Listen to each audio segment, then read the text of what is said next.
నమస్తే. నేను మీ అశ్విని కుమార్. దాదాపు అతన్ని అసెంబ్లీ గేట్ కూడా తాకనివ్వమని చెప్పి అప్పుడు అధికారంలో ఉన్న పార్టీ నాయకులు ఛాలెంజ్ విసిరారు. సినిమా పిచ్చోడన్నారు. సొంత ఫ్యామిలీ విషయాలు మాట్లాడారు. బహిరంగంగానే 3 పెళ్ళిళ్ళు చేసుకున్నాడంటూ కూడా వెటకారంగా సోషల్ మీడియా వరకే పరిమితం అన్నారు. కట్ చేస్తే జూన్ 4, 2024.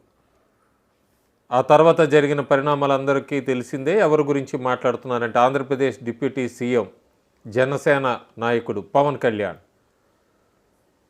దాదాపు పార్టీ పెట్టినప్పుడు, పార్టీ పెట్టాక 2019 గత చరిత్ర తవ్వుకోక్కర్లేదు. 2024 ఆంధ్రప్రదేశ్ అసెంబ్లీ ఎన్నికల ప్రచారంలోనే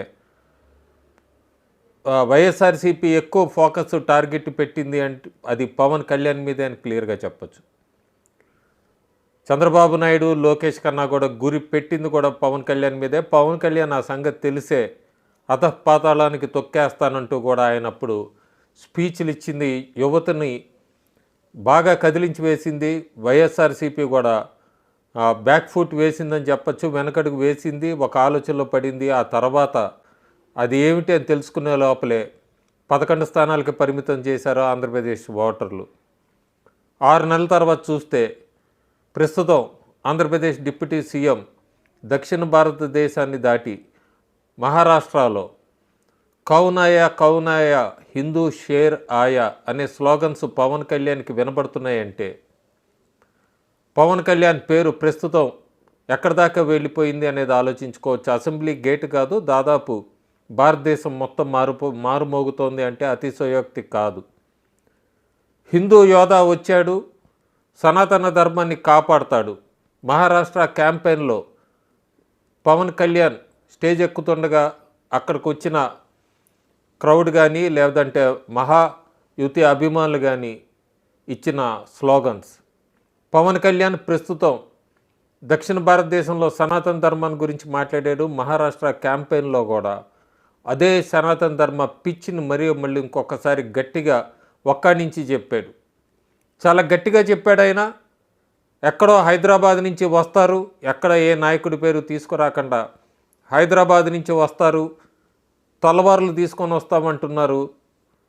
మా హిందువులంతా కూడా ఓర్పుతో ఉంటాము, సహనాన్ని పరీక్షించకండి, మాకు కూడా తెలుసు ఎలా తిరగబడాలో, మిమ్మల్ని అందరినీ కూడా ఇక్కడి నుంచి పారదోలగలం, కానీ మా సహనాన్ని మీరు పరీక్షించొద్దు అంటూ కూడా చాలా ఘాటుగా హెచ్చరించారు కమ్యూనల్ ఫోర్సెస్ని.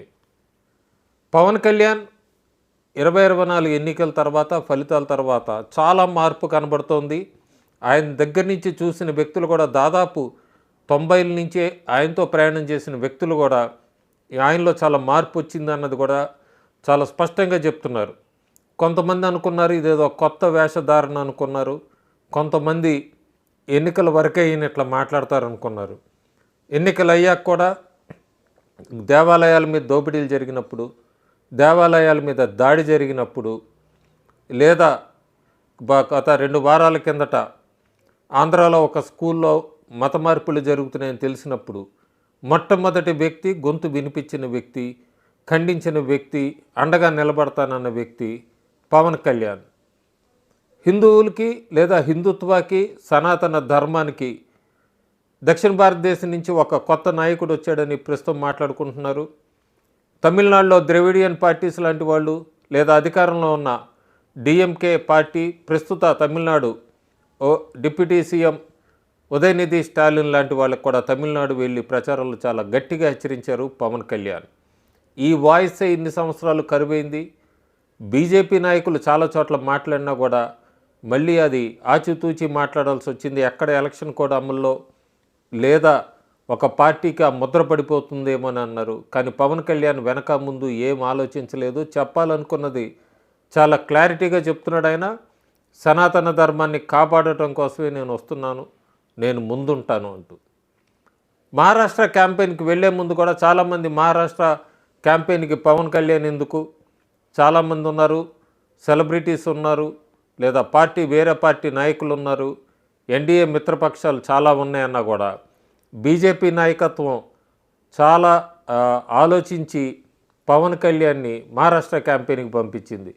ప్రస్తుతానికి మహారాష్ట్రలో ఒక పక్క ముస్లిం ఓటు బ్యాంక్ అంతా కన్సాలిడేట్ అవుతున్నప్పుడు హిందూ ఓటు బ్యాంక్ని అంతా కూడా ఏకతాటి మీదకి తీసుకురావాల్సిన అవసరం ఏర్పడింది మహాయుతికి. ఏకైతో సేఫ్ అని ప్రధానమంత్రి స్లోగన్ ఇచ్చినప్పటికీ ఆ స్లోగన్ ఎంతవరకు హిందువుల్లోకి వెళ్ళింది? ఒక పక్క ఉత్తరప్రదేశ్ ముఖ్యమంత్రి యోగి ఆదిత్యనాథ్ ఆయన ప్రచారంలో కూడా తీసుకొచ్చిన దేవేంద్ర ఫడ్నవీస్ లాంటి వాళ్ళు హిందువులంతా కూడా ఒక తాటి మీదకి రావాలంటున్న అవతల లవ్ జిహాద్ లాంటివి ఇలాంటివన్నీ కూడా వినబడుతున్నప్పుడు ముస్లిమ్స్ అంతా కూడా ముస్లిం పెద్దలందరూ ఈసారి ఖచ్చితంగా ఎంవీఏకే ఓటు వేయాలి మహావికాస్ అగాదికి అని పిలిపించినప్పుడు బీజేపీ అధినాయకత్వం సనాతన ధర్మ మీద పవన్ కళ్యాణ్ని ఎన్నుకుంది. పవన్ కళ్యాణ్ని ప్రచారానికి 2 రోజులు మహారాష్ట్రకి పంపించింది. నేను ఈ వీడియో చేస్తున్నప్పుడు లాతూర్లో పవన్ కళ్యాణ్ రోడ్ షో అవుతుంది. బ్రహ్మరథం పడుతున్నారు మహారాష్ట్రలో కూడా పవన్ కళ్యాణ్కి. మీరు ఆ విజువల్స్ చూడొచ్చు. లాతూర్లో కూడా ఆయన స్టేజ్ ఎక్కేటప్పుడు కూడా సనాతన ధర్మ షేర్ అన్నారు. పవన్ కళ్యాణ్ చాలా తెలివిగా మహారాష్ట్ర క్యాంపెయిన్ ఆయనది ఇంకొన్ని గంటల్లో ప్రారంభమవుతుందనగా చక్కని వీడియో ఒకటి రిలీజ్ చేశారు మహారాష్ట్ర మీద. మహారాష్ట్ర అభివృద్ధికి ఎవరెవరు ఏ నాయకులు ఉన్నారంటూ కూడా చిన్న వీడియో క్లిప్ని ఆయన రిలీజ్ చేసి లేదా జనసేన పార్టీ రిలీజ్ చేసి ఒక రకమైన మొమెంటం తీసుకొచ్చారు పవన్ కళ్యాణ్ క్యాంపెయిన్కి. పవన్ కళ్యాణ్ కూడా క్యాంపెయిన్ మొదలుపెట్టేటప్పుడు మరాఠాలో మాట్లాడారు. మరాఠీ అంత బాగా మాట్లాడతారని అక్కడ ఉన్న స్టేజ్ మీద ఉన్న నాయకులు కూడా ఊహించలేకపోయారు. మరాఠీ తర్వాత ఛత్రపతి శివాజీ గురించి మాట్లాడారు. ఈ నేల స్వరాజ్యం గురించి నేర్పింది, రైట్స్ గురించి ఎలా యుద్ధం చేయాలో నేర్పించింది. ఇదంతా కూడా క్రెడిట్ ఛత్రపతి శివాజీ అంటూ అక్కడికి వచ్చిన వాళ్ళందరినీ కూడా ఆకట్టుకున్నారు ఆయన స్పీచ్తో. చాలా పర్ఫెక్ట్ ప్లానింగ్తో నడుస్తుంది పవన్ కళ్యాణ్ మహారాష్ట్ర క్యాంపెయిన్.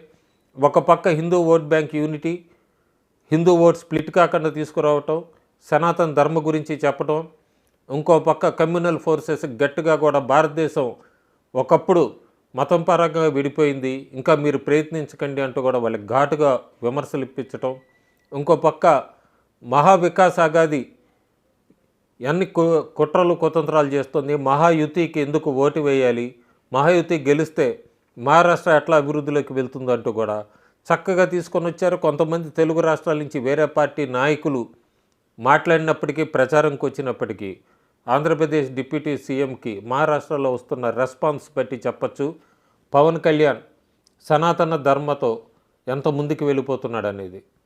దాదాపు దక్షిణ భారతదేశంలో కర్ణాటక, తమిళనాడు, తెలంగాణ, ఆంధ్రప్రదేశ్, నేను అప్పటి నుంచే చెప్తున్నా, గత దాదాపు 7-8 వీడియోల్లో చెప్పాను. కేరళ, ఇక్కడి నుంచి కొత్త నాయకుడు వస్తాడు, కొత్త నాయకుడు పవన్ కళ్యాణ్తోనే అడుగులు వేస్తాడు. పవన్ కళ్యాణ్ తమిళనాడులో అన్నామలై, కర్ణాటకలో తేజస్వి సూర్య వైపు చూస్తుంది, ఇంకొక యువ నాయకుడు కూడా రాబోతున్నాడని. తెలంగాణలో బీజేపీ తెలంగాణ అధ్యక్షుడయ్యాక దాదాపు నాకు తెలిసి బండి సంజయ్ కూడా పవన్ కళ్యాణ్తో రాబోయే రోజుల్లో అడుగులు వేస్తారని వినబడుతోంది. సో ఒక ఫోర్స్ అని చెప్పచ్చు. దక్షిణ భారతదేశంలో హిందువులకు ఒక ఫోర్స్గా వీళ్ళు ఒక ప్లాట్ఫామ్ రాబోయే రోజులు ఏర్పరచుకోబోతున్నారు. దానికి బలం చేకూర్చడానికే పవన్ కళ్యాణ్ ఇప్పటి నుంచే కూడా ఆంధ్రప్రదేశే కాకుండా ఇట్లా మహారాష్ట్ర ఇటువైపు కూడా వెళ్ళి సనాతన ధర్మ గురించి చెప్పి క్యాంపెయిన్ చేస్తున్నారన్నది మాకు బాగా వినబడుతోంది బీజేపీ నాయకుల నుంచి. ఆంధ్రప్రదేశ్లో ఒక పక్క ఇటు పక్క క్యాంపెయిన్ చేస్తూ అసెంబ్లీ సెక్షన్స్కి అటెండ్ అవుతూ పిఠాపురం తనని గెలిపించే అవకాశం ఇచ్చిన పిఠాపురం నియోజకవర్గాన్ని ఆయన ఎక్కడా మర్చిపోవట్లేదు. క్లియర్గా ఒక వీడియో చూడొచ్చు మీరు.